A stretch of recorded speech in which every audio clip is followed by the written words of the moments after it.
But look, I've been telling you guys the entire week since last week. I got my brother, my dog, DJ Drewski in the building right here. He's going to be rocking out with us. He just came into the building right here. So can we do this shit the right way? Show some love to my dog, DJ Drewski from Hot 97, New York City. He's got an incredible album coming out. What's good, dog? Yo, Seizure, what up? What's popping, fam, bro? It's good to have you out here. I know we spoke on the phone a couple weeks ago. We've been dropping your record out here, man, and it's crazy, crazy, crazy reviews coming through to on your record, the 2020 Vision record. I appreciate you rocking with it, playing it. Shout out to all the artists you've been playing too, because there's some heat. You was playing some heat. I was tuned in. I said, oh, he got some joints up there. But yeah, 2020 Vision, the whole album, Seat at the Table's out now. We've been going crazy. Again, there's so many different vibes on the album that the feedback has just been insane, because there's people that love 2020 Vision. Then there's people that love the Ready record with Favio Foreign, Sosa Geek, and Fetty Luciano. So at this point, I'm like, yo, if it's all love, then I'm good. Like, I appreciate it. Yeah, and I want to speak about that. So look, for the people that, people that are not in New York City, I've been telling him my dog from New York City's in the building, DJ Drewski. I want you to let them know a little bit about yourself and what you got going on right now. Well, yeah, so I'm from New Jersey, but I started, hustling and grinding a minute ago. Worked my way up. Now, I'm on Hot 97 6 days a week, and I have a show on Hot 97 I do every week on Sundays. It's called The New Movement, where I play a lot of new, artists from the town. And since I started the show, the first time A Boogie was on the radio, his first interview was with me on The New Movement. Damn. The first time Pop Smoke was played on the radio, the first time Little TJ, the first time Favio Foreign. So a lot of these guys, the first time they're on the radio, it's me being outside and getting in tune to what's happening and, and making that happen. So I built so many relationships doing that at this point in my career, I said, yo, I'm breaking all these artists. It's time to really put a whole project together. And that's what we did with Seat at the Table. Facts. And you just dropped some bombs right there, man. You said Pop Smoke, Favio Foreign, a lot of major artists that within the last 2 years, man, have blown the fuck up. You know what I mean? And you're a part of that. And it's funny, like, before I even met you, I know we talked on the phone about this, I would go to New York City because I was doing a lot of the Coast to Coast events. So I would go there and I would find out. And most of the times it was because of you. You were breaking these artists and I'm listening to the radio. I'm like, who the fuck is this? I got to Shazam this shit. Who's this person right here? Because, I'm from Dade County. I'm from Miami. So when I heard the Pop Smoke record, my boy told me about it as we were going to New York. And then I heard you playing it on the show. And then I played it, in the club, and I had to play that song like 5 times. Or welcome to the party. And then welcome to the party, yeah. And then I brought it down to Miami, and everybody was like, "What's this?" And then it blew the fuck up. And it's because of what you're doing as a DJ. You're breaking these artists in your city. Now I gotta ask you, because you being on the radio, you said you're there 6 days a week. You're on the channel where you can break records, and not many radio stations, give that opportunity to break records. But how'd you get into this radio station vibe? Like coming from Jersey, going to New York, and now you're an official radio DJ on Hot 97, the biggest radio station in the country. How'd that happen? Of course. Yeah, of course it was the grind, right? The work we put in. But I started interning for DJ Cypher Sounds, who at the time was on Hot 97. He was on Sirius Satellite. He did a lot. So from me just being around and being loyal to Cypher and him just respecting my hustle, it got to the point where, any little opportunities at Hot 97, I would fill in for him. I wouldn't even talk on the mic. People would think it's Cypher playing, but it would be me playing the music. And then it just grew more and more. And then, outside of the radio, I was still building my brand. So I think the station started realizing that and said, yo, we respect what you're doing, and we really want to get you on the air. So it took a while, because I was still producing. I produced the Angie Martinez show. Oh, nice. I produced a couple shows before I actually got my own slot on the radio. But it was just being consistent and working, and Cypher giving me that in, when I first started. I was working for free. He would pay me maybe $100 when I opened up for him at the club. But the rest of the stuff was like, yo, just to gain experience. And I took advantage of it. Like, I just didn't go there and do nothing. I said, nah, I'm going to let people know who I am and how much I want this. And 10 years later, 15 years later, like, boom, now I'm on the station. Now I'm holding down, the radio and holding down the city. And not only that, now you're a household name in the city where everyone talks about you, everyone respects you. And the fact, like, it's not easy to get a record with these artists, like you said, Favio Foreign and Pop Smoke, but you're making moves with these artists, RIP to Pop Smoke, but the rest of the artists, A Boogie with the hoodie, you got Sheff G, you got Sleepy Hallow, who are big names in your city. So Going into that, you know, you're going to the radio, you're breaking these records, and now you're building those relationships. How important, being a DJ, is it when it comes to these artists? Because, you know, you're a DJ, so a lot of artists are going to be coming to you for records. And, you know, play my record, play my record, play my record.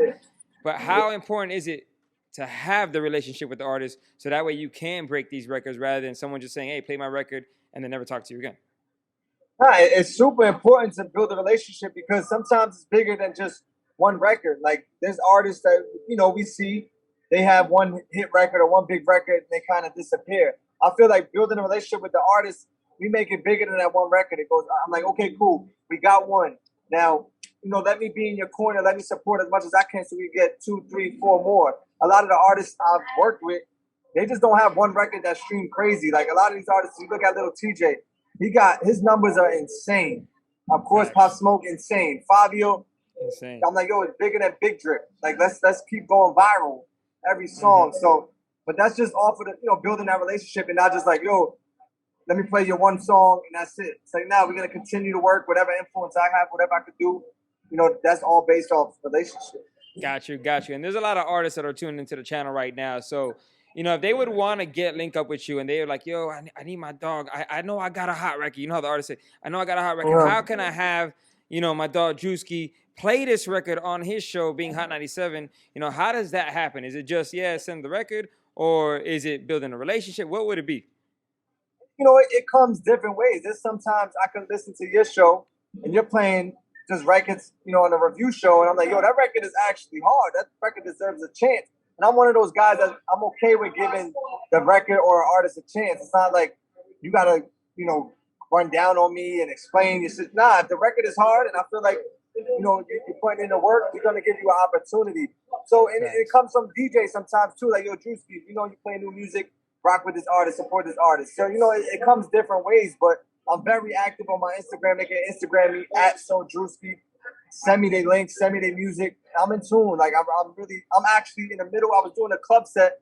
I said, yo, Seizure's on. I gotta run, jump on the show, and then I'm gonna go back. So I'm really like outside. That's a lot of love, man. Appreciate that for sure.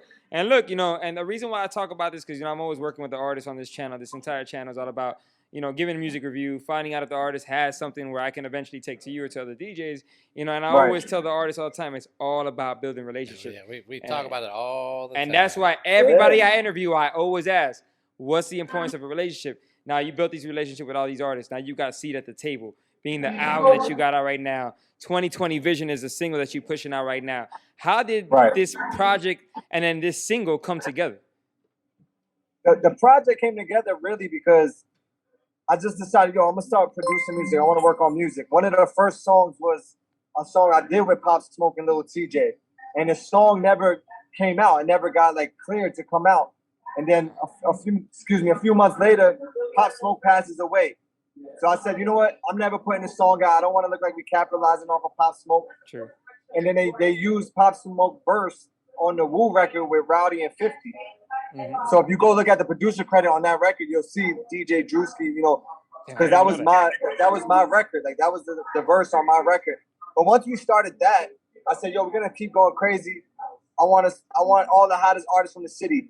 And then Sheff and Sleepy, I was already in tune. We already had a relationship. Like, he was speaking on relationships. And I said, yo, I want you guys to be one of the first artists I work with. We went to the studio. You know, it wasn't like complicated. It was simple. We played them a couple beats. They were like, nah, this is cool. Because, you know, usually artists would just take whatever beat and go crazy on it. They actually sat there and built the beat to the way they like it. And I was like, you know what? I respect that. You're not just jumping on everything. You're going to build it to the way you like it. And that told me, like, they're going to be more excited about it as well because, you know, they built it. And we did that record. So a lot of the time it was just like hitting the artists up, yo, I'm working on this project. I need you. And they were there the same way I was there for them when they needed me. Absolutely. And like you said, it comes down to the relationship. You have those relationship with those artists. You built that. And now the song, listen, man, when I first heard it, I was like, this shit got a vibe. I listened to that shit like when I spoke to you on the phone, I was doing a album release party for one of the artists that I've been working with that passed away. And I stopped and after the show was done, I was like, I got to listen to this record. I had to play that shit about 5 times. And I don't do that so many times. But that shit had a crazy, crazy vibe. And then I got the chance to see the video. And the video is dope as fuck. So the fact that you guys are talking about what's going on in 2020, you're bringing that vision to life, and then you actually implemented it into the video. You didn't just do a video that was normal. You actually created a movie. Yeah, that's important too. I tell artists that too. Like, yo, you can have a good record, but everything around the record, including you as an artist, gotta, they gotta fit. Like, you can't just have a good record and everything else is trash. So we wanted to make sure, we didn't just do a typical hood hip hop video. It's like, no, we're gonna put some thought into this. We're gonna have fun with it. And I feel like, that's what we did. That's what we accomplished on this video. Oh, you definitely did. And I love the record. Like I said, you have Sheff G, you have Sleepy Hallow. Now they're both from New York City, right? Yeah, both from Brooklyn.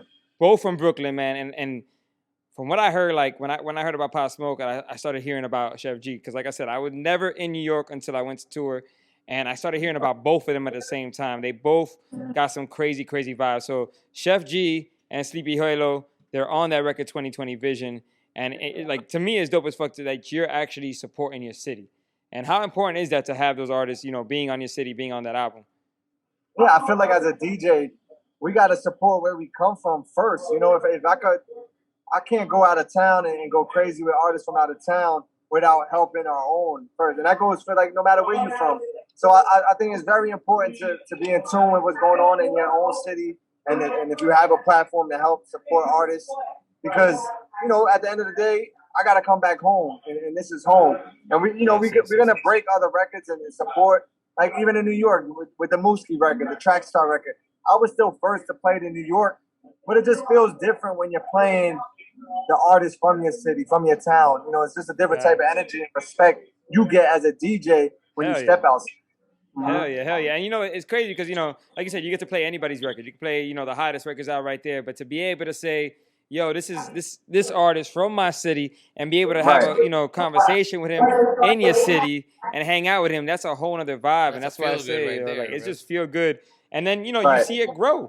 And how has this record been growing for you, having them both on it? Obviously, you got a lot of names in your album, but this record pushing, how has the growth been? How has the response been from the people all over the world? It's been phenomenal. Like, I didn't even expect it, because they do drill records, right? Sleepy Hallow Sheff G, they kind of know them for doing drill records. And this is a little different. It kind of took them off their element, give them something new, a new sound. And I think if you was already a fan of them, now you hear this type of record, and you realize that, wow, they could do more. They're versatile. And I think that was important for me as well to show that. Like, yo, they just not drill artists. They could do anything. And I think people hearing that, they get excited about it. Facts. So look, man, I got the record. I don't just got the record, but I got the video.